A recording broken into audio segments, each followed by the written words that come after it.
नमस्कार, स्वराज करियर में आपका बहुत स्वागत है। मैं हूं आपके साथ बुशरा। स्वराज करियर में आज बात करने वाले हैं पैरा मेडिकल कोर्सेज के बारे में।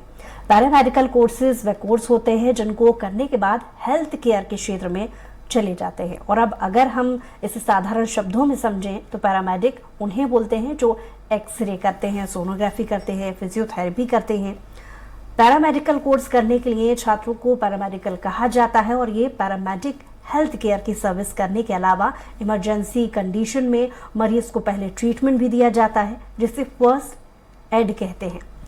अस्पताल में इमरजेंसी कंडीशन में ज्यादातर पैरामेडिकल स्टाफ ही मौजूद होता है और इस पर ज्यादा चर्चा के लिए आज के इस विशेष टॉपिक पर हमारे साथ मौजूद हैं प्रोफेसर पूजा विश्वकर्मा जी, जो कि paramedical department Bhabha university Bhopal से हैं। आपको बहुत बहुत स्वागत है पूजा जी। नमस्कार, मेरा नाम पूजा विश्वकर्मा है। मैं भाभा एसोसिएट प्रोफेसर हूँ, पैरामेडिकल डिपार्टमेंट में एज अ टीचिंग लेक्चरर हूँ। तो पूजा जी, मेरा सवाल आपसे पहला यही कि पैरामेडिकल कोर्सेज क्या है और ये कोर्सेज क्या मायने रखता है ऐसे स्टूडेंट के लिए जो पैरामेडिकल सेक्टर में जाना चाहते हैं? क्या गाइडलाइन ऐसे स्टूडेंट को आप देना चाहेंगे? जी, पैरामेडिकल अपने आप में ही एक अहम भूमिका रखता है, जैसे कि pre and post medical care service. जैसा आपने मैम कहा कि ये एक तरह का फर्स्ट एड कोर्स है। हाँ, पैरामेडिकल जो हमारा कोर्स है उसमें radiology, physiotherapy, BMLT, DMLT, optometry, OT technician, anaesthesia, ऐसे काफ़ी सारे कोर्सेज अभी आए गए हैं जो कि हमारे हेल्थ केयर सेक्टर में पेशेंट को ट्रीटमेंट के लिए हेल्पफुल रोल प्ले करते हैं।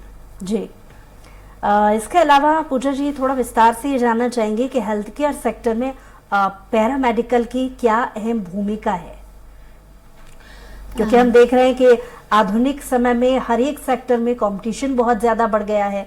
तो ऐसे में इसकी भूमिका अगर हम समझे सेक्टर वाइज तो कितना स्कोप ऐसे स्टूडेंट तलाश सकते हैं अपने आप को इसमें? हेल्थ केयर सेक्टर में ही इसका अहम भूमिका है मैम। जैसे कि फ्यूचर में हेल्थ केयर सेक्टर में आप किसी भी हॉस्पिटल में, किसी भी बड़े से बड़े हॉस्पिटल में जाकर के आप as a lab technicians, as a physiotherapist, as a audio technician, cardio perfusion course के अकॉर्डिंग आप जॉब्स पा सकते हैं।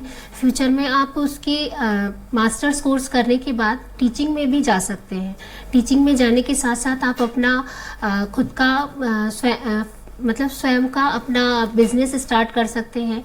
आप लैब टेक्नीशियंस हैं तो आप लैब स्टार्ट कर सकते हैं। अगर आप ओटी टेक्नीशियन हैं तो आप किसी भी हॉस्पिटल में एज अ ओटी टेक्नीशियंस बन सकते हैं।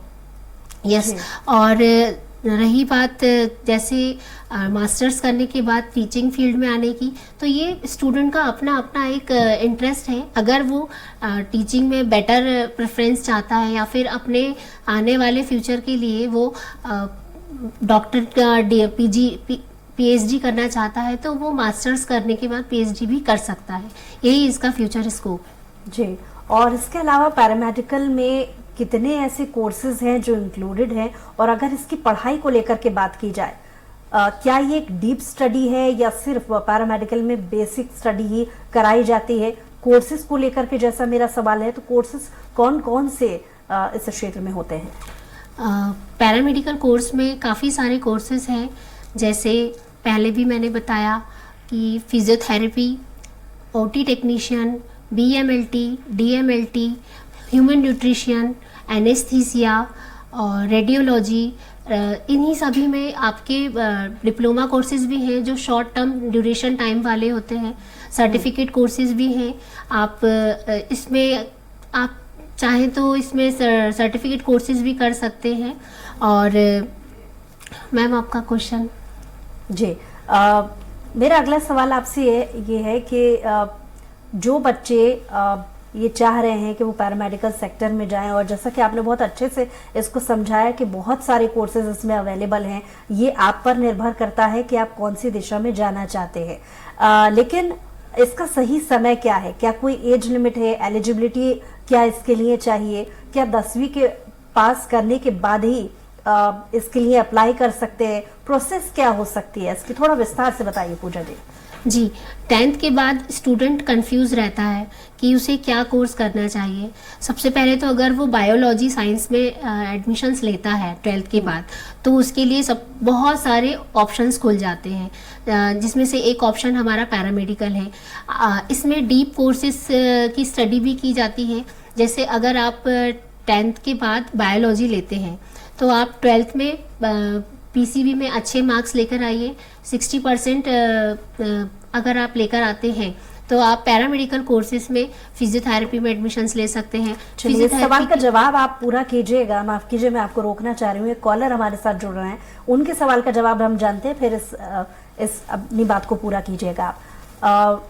कॉलर हमारे साथ जुड़े हैं आशीष जी, माफ कीजिए अभिनव जी हमारे साथ जुड़े हैं। अभिनव जी, बहुत स्वागत आपका, सवाल पूछिए। मैम, मेरी अभी recently he BSc audiology and speech therapy से क्या कहते हैं कोर्स कंप्लीट करा है, तो मैं ये सोच रहा हूँ कि एमएससी भोपाल में कौन से बेस्ट कॉलेजेस हैं जिसमें मैं ऑडियोलॉजी एंड स्पीच थेरेपी से कर सकूँ। दूसरी चीज़ है कि आरएनडी में भी मुझे जाना है, तो आरएनडी में क्या स्कोप मिल सकता है इस कोर्सेज का?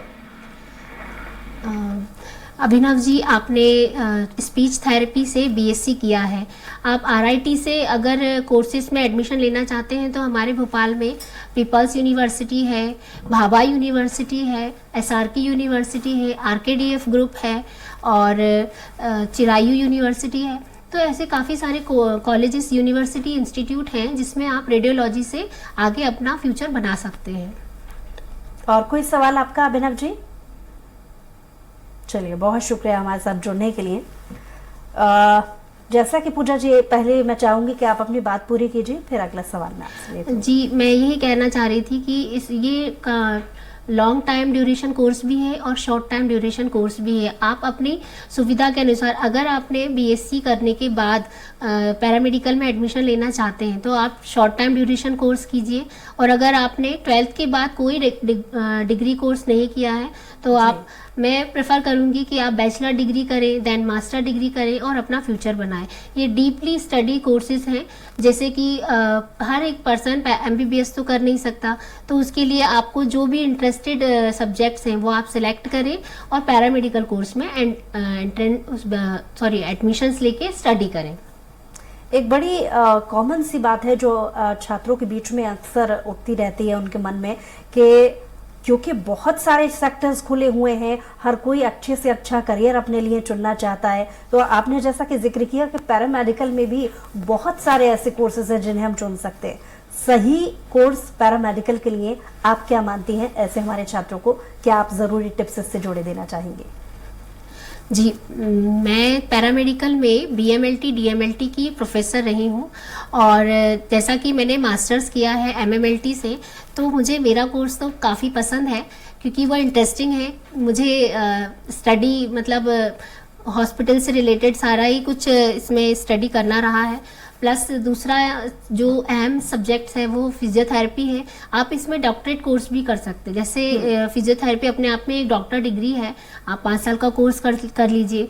रेडियोलॉजी है, रेडियोलॉजी में भी आप काफ़ी सारे अच्छे फ्यूचर्स हैं इसमें। आप किसी भी हॉस्पिटल में जाते हैं, सबसे पहले आपको प्री कोर्स के लिए कह दिया जाता है कि आप, जैसे सपोज़ किसी को इंजरी हुई है तो उसे बोला जाएगा कि आप जाइए, आप पहले सीटी कराइए या फिर यूएसजी कराइए। तो ये सारे कोर्सेज अपने अपने डिपार्टमेंट में सारे ही कोर्सेज बेस्ट हैं, आप किसी भी कोर्स में अपना एडमिशन्स ले सकते हैं। जी, और शुरुआती वक्त में जैसा कि आपने जिक्र किया था कि एक बेसिक स्टडी है पैरामेडिकल, जहां पर आप नर्सिंग या फिर और दूसरे सेक्टर्स में बेसिक स्टडी करने के बाद में अपना सही करियर चुन सकते हैं। इसका क्राइटेरिया हम कैसे समझें? अगर नर्सिंग में कोई स्टूडेंट जाना चाहता है तो उसका क्राइटेरिया सब्जेक्ट को लेकर के या कोर्सेज को लेकर के कितना रहने वाला है? देखिए, बैचलर डिग्री में जो आपका कोर्सेज है वो सिलेबस पे डिपेंड करता है, बट जब मास्टर्स आप करते हैं तो मास्टर्स में आपको उस सिलेबस के अकॉर्डिंग पर्टिकुलर एक सब्जेक्ट सिलेक्ट करना पड़ता है। देन उसके बाद उसकी ओवरऑल थीसिस स्टडी होती है। तो ये क्राइटेरिया यही है कि आपको एक पर्टिकुलर सब्जेक्ट को लेकर उसका डीपली स्टडी करना है, देन थीसिस प्रोवाइड करना है, देन जर्नल्स डालने हैं, उसके बाद आपका ये कोर्स कंप्लीट होता है। जी, इसके अलावा पूजा जी, जो अक्सर स्टूडेंट की तरफ से पूछा जाने वाला सवाल है कि पैरामेडिकल थ्योरिकल बेस्ड सब्जेक्ट है या प्रैक्टिकल बेस्ड सब्जेक्ट है, जैसा भी है वो कैसे इस चीज को मैनेज करेंगे या समझेंगे, थोड़ा विस्तार से बताइए पूजा जी। पैरामेडिकल थ्योरी और प्रैक्टिकल दोनों ही बेस्ड है। प्रैक्टिकल इसीलिए ज़रूरी है क्योंकि हम हॉस्पिटल में as a technicians, as a doctor किसी पेशेंट को ट्रीट करेंगे तो हमें प्रैक्टिकल नॉलेज काफ़ी ज़्यादा होना चाहिए। थ्योरेटिकली नॉलेज हम हमारी बुक से ले लेते हैं, लेकिन प्रैक्टिकली नॉलेज हमें प्रैक्टिकल के थ्रू ही आता है जब हम हॉस्पिटल में एज अ जॉब या फिर ट्रीटमेंट या फिर इंटर्नशिप करते हैं। तो ये कोर्स जो है वो प्रैक्टिकल बेस्ड ज़्यादा कहा जा सकता है जी।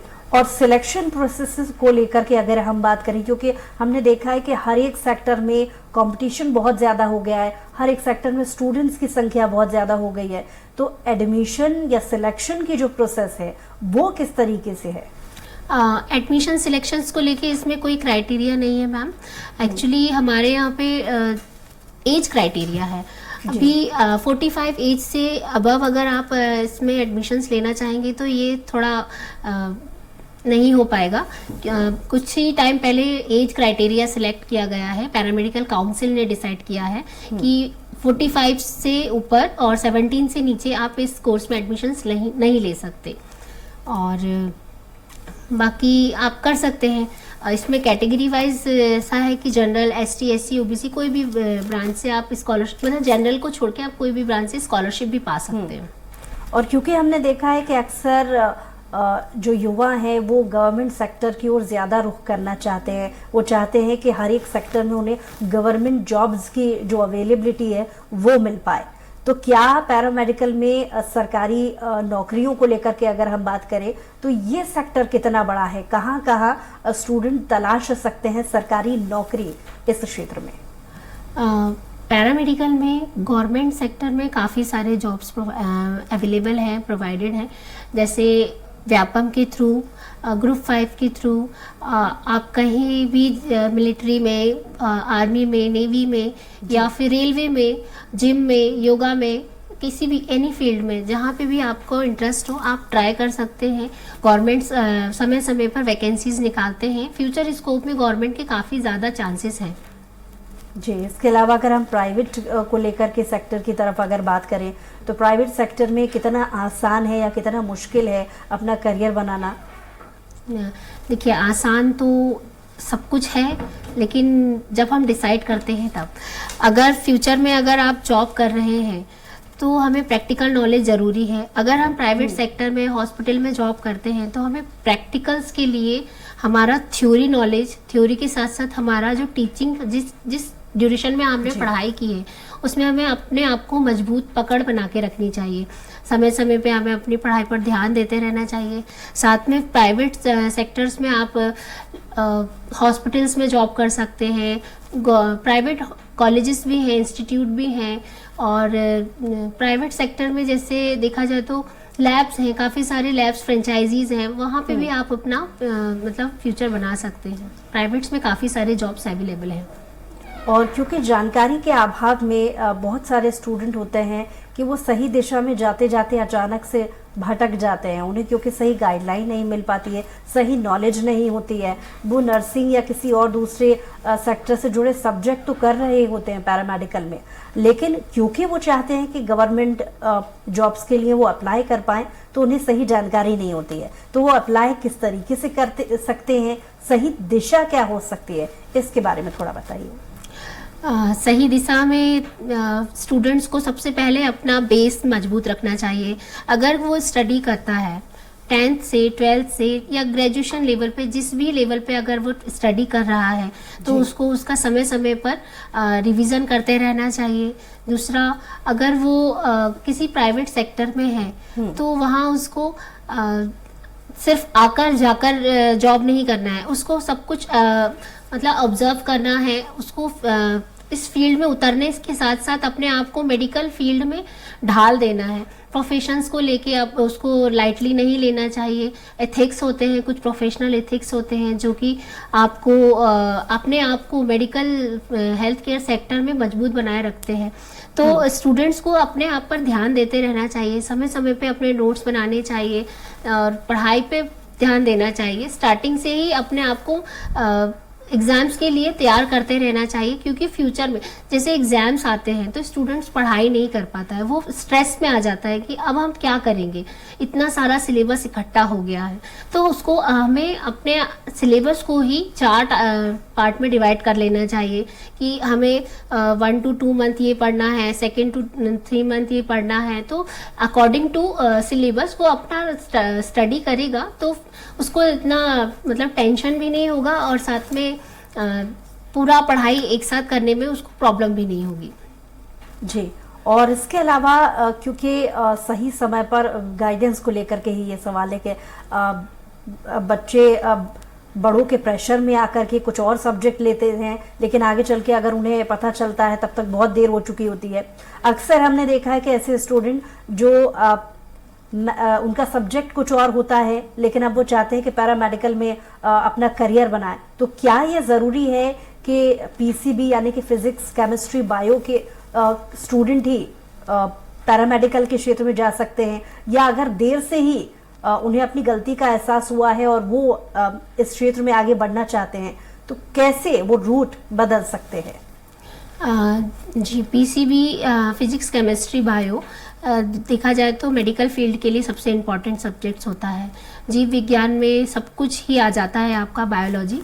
बायोलॉजी में आपको स्टूडेंट्स को पैरामेडिकल से रिलेटेड, लैब टेक्नीशियंस और फिजियोथेरेपी से रिलेटेड ये सारे कोर्सेज अवेलेबल हैं। बट अगर स्टूडेंट ने मैथ साइंस कर रखा है तो वो रेडियोलॉजी कर सकता है,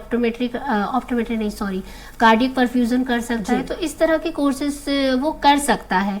लेकिन कॉमर्स का स्टूडेंट मेडिकल फील्ड में मतलब कोर्सेज में आगे एडमिशन्स नहीं ले सकता। लेकिन अगर देरी से वो चाहें अपना कोर्स बदलना, तो उसके लिए क्या गाइडेंस? तो मैम उसके लिए फिर वही है कि 12th बेस पे फिर उसको अगेन फिर से पीसीबी करना पड़ेगा, क्योंकि फिजिक्स, केमिस्ट्री, कॉलर हमारे साथ जुड़ रही है, माफ कीजिए, कॉलर भावना जी हमारे साथ जुड़ी हैं। बहुत स्वागत है आपका भावना जी, सवाल पूछिए। हेलो मैम, मैं भावना बात कर रही हूँ। मेरा सवाल ये था कि अगर कोई बीएमएलटी कर रहा है और उसमें हीमेट से मास्टर करना है तो उसके 2 स्कोप्स क्या रहेंगे? बीएमएलटी के बाद मास्टर्स में उसको हीमेटोलॉजी से, जी हीमेटोलॉजी में उसको आगे वो फ्यूचर में पैथोलॉजिस्ट के पोस्ट पे भी एज अ प्रोफेसर बन सकता है। अगर आप टीचिंग कर रहे हैं, नहीं, अगर आप बीएमएलटी के बाद टीचिंग में इंटरेस्टेड हैं तो आप पर्टिकुलर एक सब्जेक्ट उठाइए पैथोलॉजी। जैसे हमारे बीएमएलटी में 4 सब्जेक्ट्स हैं, बायोकेमिस्ट्री, माइक्रोबायोलॉजी, हीमेटोलॉजी। तो हीमेटोलॉजी में अगर आप मास्टर्स कर रहे हैं पैथोलॉजी में तो आप as a professor pathology incharge बन सकते हैं। जी, चलिए, बहुत शुक्रिया हमारे साथ जुड़ने के लिए भावना जी। और इसी बीच हम आपको